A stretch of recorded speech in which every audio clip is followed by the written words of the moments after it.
Halo semuanya, salam jumpa. It's been nice for me to welcome you all. Okay. So this is our time meeting, and we'll be discussing about how to translate compound complex sentence. So it's been really good for us to have this kind of material, since in the compound complex sentence is possibly the most difficult things, and the most important part, yeah, in the translation, because the sentence has the compound and also has the complex sentence, yeah. Nah, jadi materi ini sebenarnya sangat penting nih. Kenapa? Kalau kita bicara tentang compound complex sentence, itu adalah gabungan ya dari bentuk simple sentence, complex sentence, atau bahkan compound sentence. Karenanya kita harus pahami dulu.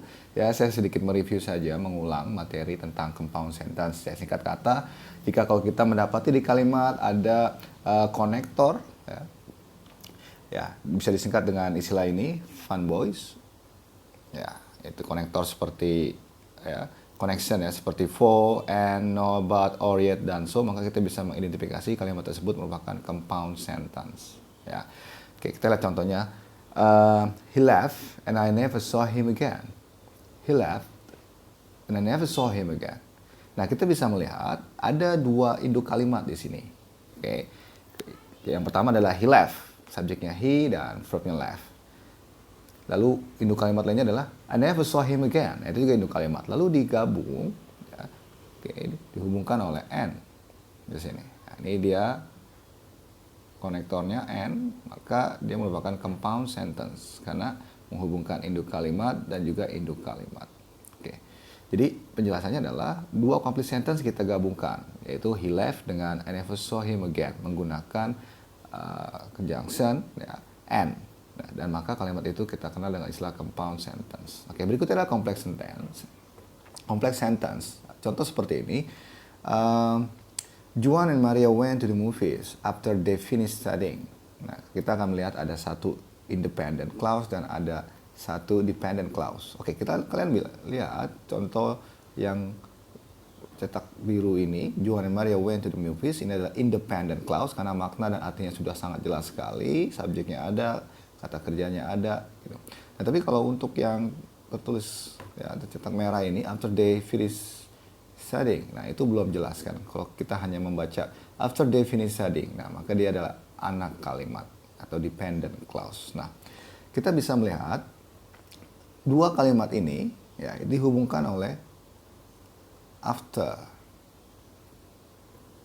ya,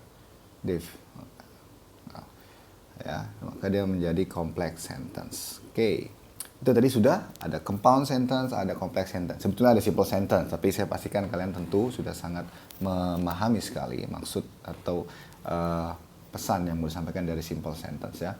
Subject and verb, that's it. Nah, berikutnya adalah compound complex sentence, atau nama lainnya adalah complex compound sentence. Singkatnya adalah bahwa nanti kita akan mendapati ada kalimat yang terdiri dari compound sentence dan juga complex sentence. Jadi jangan dibingungkan dengan istilah compound complex sentence atau complex compound sentence, just all the same, sama ya. Oke, kita lihat lagi bahwa maksud dari compound di sini berarti kan dia has two or more complete sentence. Nah, tadi sudah kita singgung ya. Sedangkan complex mean at least one incomplete sentence. Nah, jadi seperti itu. Jadi bagaimana nih cara mudahnya untuk bisa memahami compound complex sentence? Yaitu dengan cara we need to take a look at the compound sentence and the complex sentence separately. Jadi kita harus membedakan dulu mana compound sentence-nya dan juga mana complex sentence-nya. Baru kita nanti akan lebih pas menerjemahkannya. Itu maksudnya. Oke. Kita lihat tadi ada beberapa contoh. Pertama kita akan lihat translating compound complex sentence. Nah, ini ada contoh seperti ini di ya, dari source language-nya seperti ini. The moment they read Gryffindor's game was held by some fellow 4 years and left to sit with them. Harry, Ron, Hermione, and Neville found sit together about halfway down the table with nearly headless Snape. The Gryffindor house ghost, the Poverty Battle, and Lavender Brown, the last two of whom gave Harry a very friendly greeting that made him quite sure that they had stopped talking about him a split second before. Nah, ini kita mendapati ini tentu bukan simple sentence, atau ini adalah bukan kalimat sederhana, karena tentu sudah banyak tadi ada kalimat intinya ya, ada lebih dari satu dua ya. Nah, kita akan lihat saat diterjemahkan, ya, the moment they read Gryffindors, ya, tidak bisa langsung terjemahkan persis per kalimat atau per kata. Begitu mereka tiba di meja Gryffindors, ya, kini dipanggil oleh teman-teman kelas 4-nya dan duduk bersama mereka, Harry dan sebagainya, gitu. Nah, ini penjelasannya. Nah, di sini penjelasannya adalah dari penjemahan dari source language ke target language ini, kita mendapati bahwa a compound complex sentence which translate into one compound complex sentence and two complex sentence. Nah, jadi dipisah lagi oleh kita. Ya, memang ini jadinya cukup kompleks, dalam artian cukup rumit, karena tidak hanya kita mengidentifikasi ini compound, ini kompleks, tapi kita ingin menerjemahkan dari part mana dulu, itu juga menjadi penting. Oke, kita lihat penjelasannya. Begitu mereka tiba di meja Gryffindor, gini dipanggil oleh teman-teman kelas 4-nya dan duduk bersama mereka. Nah, kalau kita lihat, ini kan di bahasa Indonesia ya, ini kan kalimat ini terdiri dari dua dependent clause. Ada dua anak kalimat, begitu mereka tiba di meja Gryffindor dan duduk bersama mereka. Jadi kita coba combine di sini. Nah, lalu ditambahkan kalimat-kalimat berikutnya. Oke, ini ada penjelasan yang pas di sini bahwa, sorry saya tidak bisa ke bawah ya. Nah, jadi sedangkan klausa dua anak perempuan, jadi ya, nah klausa dua anak perempuan ini menyapa Harry kelewat ramah. Nah, ini independent clause and clause. Dua anak perempuan ini menyapa Harry kelewat ramah. Ya, jadi kita sebut independent clause and clause. Ya, independent clause, sorry. Dan klausa berikutnya di bawah, sorry saya tidak bisa memberikan pointer karena yang membuat Harry yakin mereka baru sedetik berhenti membicarakannya. It's called dependent clause. Dua anak perempuan ini menyapa Harry kelewat ramah, yang membuat Harry yakin mereka baru sedetik berhenti membicarakannya. Nah, jadi ternyata untuk case ini, ya situasinya, ya berdasarkan situasinya, nah, dia diterjemahkan terlebih dahulu menjadi independent clause, nah, lalu dependent clause-nya. Nah, nanti tidak menutup kemungkinan dependent clause diterjemahkan dulu di awal baru independentnya, but it was fine. Oke, ini kita bicara compound complex sentence atau complex compound sentence. Maka untuk mengantisipasinya, kita harus bisa juga membedakan hasil dari terjemahannya nanti, apakah very accurate translation, accurate, dan juga inaccurate at all, dan sama sekali tidak akurat. Tapi kita akan lihat pertama contoh terjemahan dari compound complex sentence yang sangat akurat. Keywordnya ada di sini. Satu terjemahan dari compound complex sentence itu bisa dinyatakan akurat jika dia mampu menerjemahkan secara jelas. Nah, ini keyword yang pertama. Lalu berikutnya juga secara mudah untuk dipahami. Jadi harus bisa memenuhi dua unsur itu. Jelas sekali, ya, meaningnya maksudnya. Dan juga mudah, jadi tidak menimbulkan multitafsir.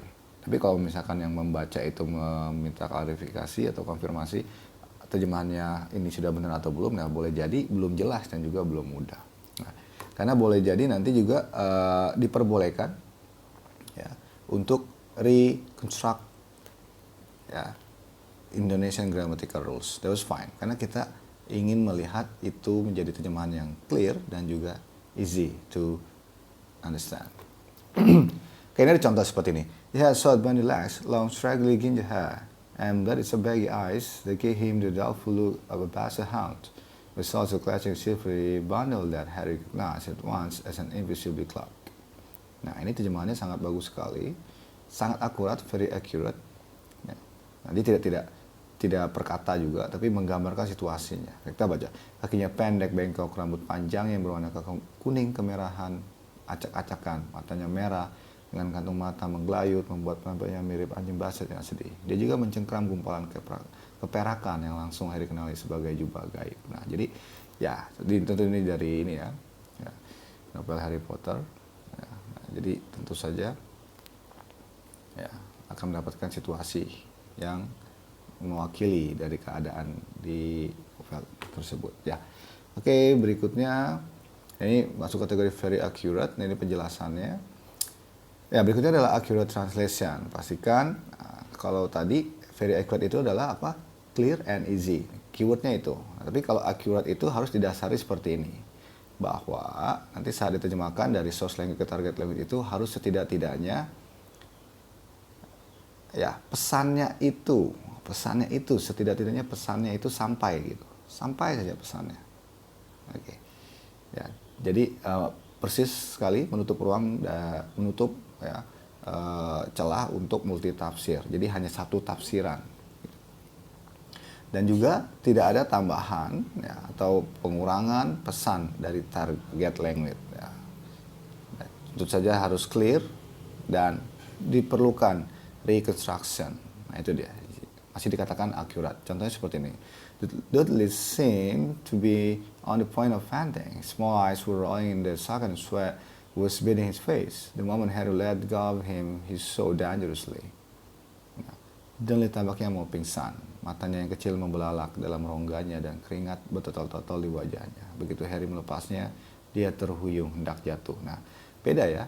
Dengan terjemahan seperti ini, si pembaca itu lebih bisa menarik satu gambaran ya atau atmosfer ya dari cerita yang ditampilkan. Nah, jadi itu ada levelnya di mana apakah dia very accurate atau inaccurately at all.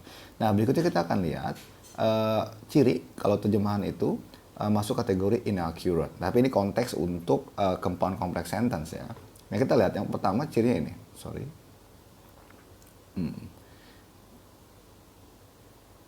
Ya. Nah, jadi ini dia bisa dilihat jika terjemahan itu dinyatakan inaccurate. Yang pertama adalah is not transfer into target language. Jadi belum bisa diterjemahkan dengan pas. Ya, belum pas dia equivalensinya. Ya, secara akurat ya dari source language ke target language. Jadi intinya is not transfer into target language text accurately. Ya. And then source language text is not translate into target language. Jadi belum diterjemahkan gitu. Ya, kalau terjemahan kata per kata ya sudah diterjemahkan, tapi at least akan menimbulkan banyak tafsiran gitu ya. Gitu. Ya, tapi ini sama sekali belum mampu menerjemahkan. Boleh jadi tidak diterjemahkan dan sampai pesannya pada si pembaca. Itu berarti inaccurate translation. Ya. Nah, ini ada contohnya. Many chairs have been crammed into the room for the meeting and a long wooden table stood in the middle of the room, littered with rolls of parchment, goblets, empty wine bottles, and here were afraid to be rags. Nah, lalu terjemahkan seperti ini. Di atas meja bertebaran gulungan perkamen, piala, botol-botol anggur yang sudah kosong, dan juga gundukan sesuatu yang tampaknya seperti kain pel. Nah, padahal kita bisa melihat alternatif lain. Terjemahannya kurang lebih menjadi banyak kursi berjejalan di dalam ruangan tersebut, di dalam ruangan pertemuan itu, dan di tengah-tengah ruangan terdapat meja panjang yang terbuat dari kayu yang dihiasi dengan gulungan perkamen, gelas minum berbentuk piala, botol anggur yang sudah kosong, dan gundukan kain pel. Yep. Kurang lebih seperti itu, everyone. I think that's all. Ya, jadi saya mau menyimpulkan bahwa pada saat kita ingin menerjemahkan compound complex sentence, pastikan kita identify dulu mana bagian compoundnya, lalu mana bagian kompleks, dan tentukan mana yang kita terjemahkan terlebih dahulu. Tentu akan melihat unsur pentingnya ada di part mana. I think that's all, everyone, for today. See you, everyone. Wassalamualaikum warahmatullahi wabarakatuh.